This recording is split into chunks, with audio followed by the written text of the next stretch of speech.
भारतीय सेना ने आतंकिस्तान को इतना डरा दिया है दोस्तों कि वहां मौजूद दुर्दांत अपराधी मौत की भीख मांग रहे हैं। वो कहने लगे हैं कि अच्छा होता मैं भी मर जाता।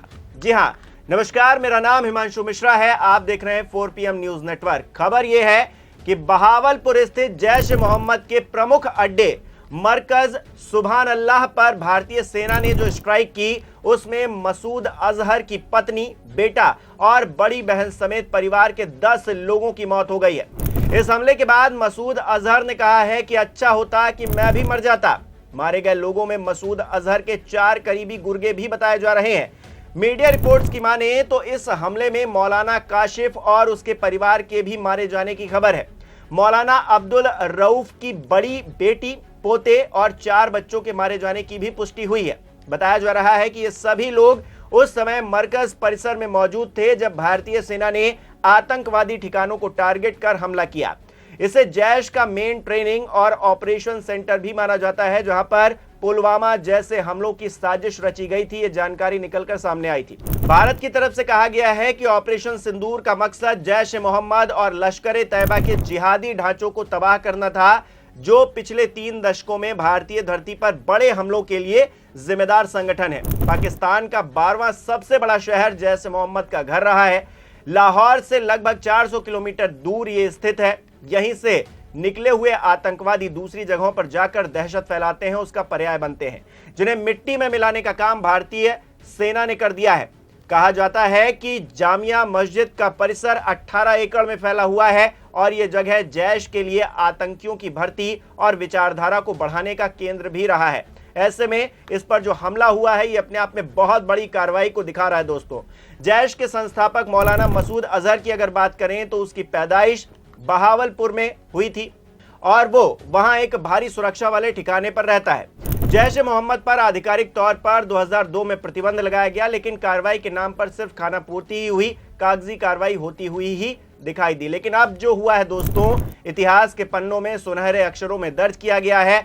आतंकी थर-थर कांप रहे हैं, कह रहे हैं कि मैं भी मर जाता तो अच्छा होता।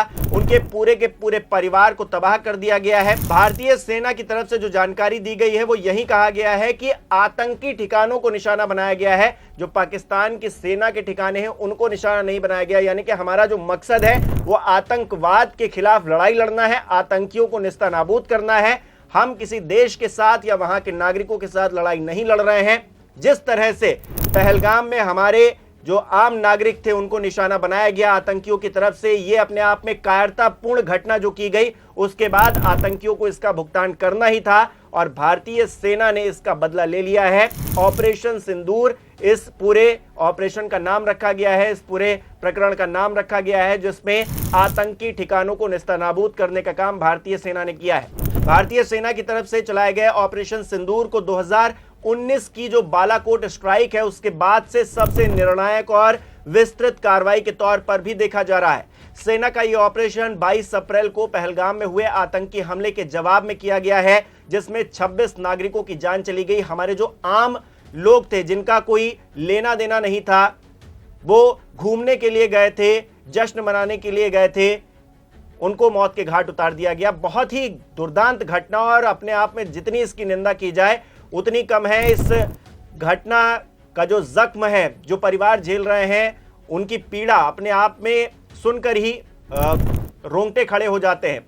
हमले के पीछे पाकिस्तान के आतंकी जो संगठन है लश्कर ए तैयबा, उसका हाथ बताया गया। हमले की जिम्मेदारी भी लश्कर के मुखौटा संगठन द रेजिडेंस फ्रंट ने ली थी, जिसके बाद भारत की तरफ से एक सटीक हमला किया गया और कुल 9 आतंकी ठिकानों को मिट्टी में मिलाने का काम किया गया है। जी हां, मिट्टी में मिलाने का काम किया गया है बिल्कुल, जिसमें 4 जो पाकिस्तान के अंदर ठिकाने थे उन पर निशाना साधा गया और 5 पीओके में मौजूद थे जो ठिकाने, उन पर निशाना साधा गया है और आतंकी फैक्ट्री को एक तरह से जमींदोज करने का काम किया है। रक्षा मंत्रालय ने भी स्पष्ट किया है कि पाकिस्तानी सेना के किसी भी ठिकाने को निशाना नहीं बनाया गया है, बल्कि उन जगहों को चुनकर वार किया गया है जहां पर आतंकवादी संगठनों की गतिविधियां पहले से देखी जा रही थी, पहले से भापी जा रही थी और अब उन्हें निशाना बनाकर वहां पर एक्शन लिया गया है। अच्छी बात यह है कि ऑपरेशन सिंदूर पूरी तरह से सफल रहा है। आतंक के ठिकाने धुआं धुआं हो गए हैं। उम्मीद है कि इस कार्रवाई के बाद आतंकिस्तान का दिमाग ठिकाने पर आएगा। जो पाकिस्तान लगातार अपने यहां आतंक को उगा रहा है, पैदा कर रहा है और लगातार बढ़ाता जा रहा है, उसको अब शायद समझ में आ जाए कि अगर उसने फिर से कोई हिमाकत की, फिर से कोई हरकत की तो अंजाम बहुत बुरा हो सकता है। यह सिर्फ ट्रेलर है दोस्तों, पिक्चर अभी बाकी है, ऐसा कहा जा रहा है। यानी कि अगर कोई भी हिमाकत की गई पाकिस्तान की तरफ से तो पूरी पिक्चर दिखाई जाएगी, जिसका गवाह यह देश ही नहीं बनेगा बल्कि पूरी दुनिया बनेगी, क्योंकि अंजाम बहुत बुरा होगा दोस्तों। लेकिन फिलहाल के लिए जो हमने कार्रवाई की है उसको लेकर पूरा देश जश्न मना रहा है। वहां के रक्षा मंत्री कह रहे हैं कि हम कोई भी कार्रवाई नहीं करेंगे, अब हमको बख्श दीजिए और कार्रवाई हमारे ऊपर मत कीजिए, अगर आप करेंगे तो फिर हम आपको रिटेलिएट करेंगे। और भारत की तरफ से भी कहा गया है कि हमने जो हमला किया है वो बदला लिया है एक तरह से, अगर आप इस पर भी कोई हरकत करते हैं तो फिर आपका अंजाम जो है और भी ज्यादा बुरा होगा। तो कुल मिलाकर परिस्थिति मैंने आपके सामने रखी। आतंकी रो रहे हैं, कह रहे हैं कि मुझे भी मौत आ जाती तो अच्छा था, उनके पूरे के पूरे परिवार खत्म हो गए हैं। जो आतंक पर निशाना भारत ने साधा था वो बिल्कुल सटीक जगह पर लगा है, सही जगह पर लगा है। आतंक के आका थर थर कांप रहे हैं, डर के दुबक के बैठ गए हैं और पाकिस्तान खुद भी अपने आप में कुछ भी कर पाने की स्थिति में नहीं है। भारत के अंदर जश्न का माहौल है और हम कहीं ना कहीं एक तरह से इस लड़ाई में जीत गए हैं। आतंकवाद के खिलाफ जो हमने जंग छेड़ी है उसमें हम एक कदम आगे निकले हैं और हमने अपना बदला तो लिया ही है। हालांकि जिन लोगों की जान चली गई उनकी जान को हम वापस ला नहीं सकते, लेकिन उन्होंने जो दर्द झेला, उनके परिवारों ने जो दर्द झेला है उस पर हम मरहम लगा तो सकते हैं। और भारतीय सेना ने मरहम लगाने का काम आज किया है। भले ही 2 हफ्ते बाद ये पूरी कार्रवाई की गई है, लेकिन ऐसी कार्रवाई की गई है कि पाकिस्तान को भी समझ में आ गया होगा कि ऐसा करना दोबारा उस पर और भी ज्यादा भारी पड़ सकता है। दोस्तों, इस पूरी खबर को आप किस तरह से देखते हैं हमें कमेंट करके जरूर बताइए। बहुत बहुत धन्यवाद। India has demonstrated considerable restraint in its response. However, it must be said that the Indian armed forces are fully prepared to respond to Pakistani misadventures, if any, that will escalate the situation. Jai Hind and thank you very much.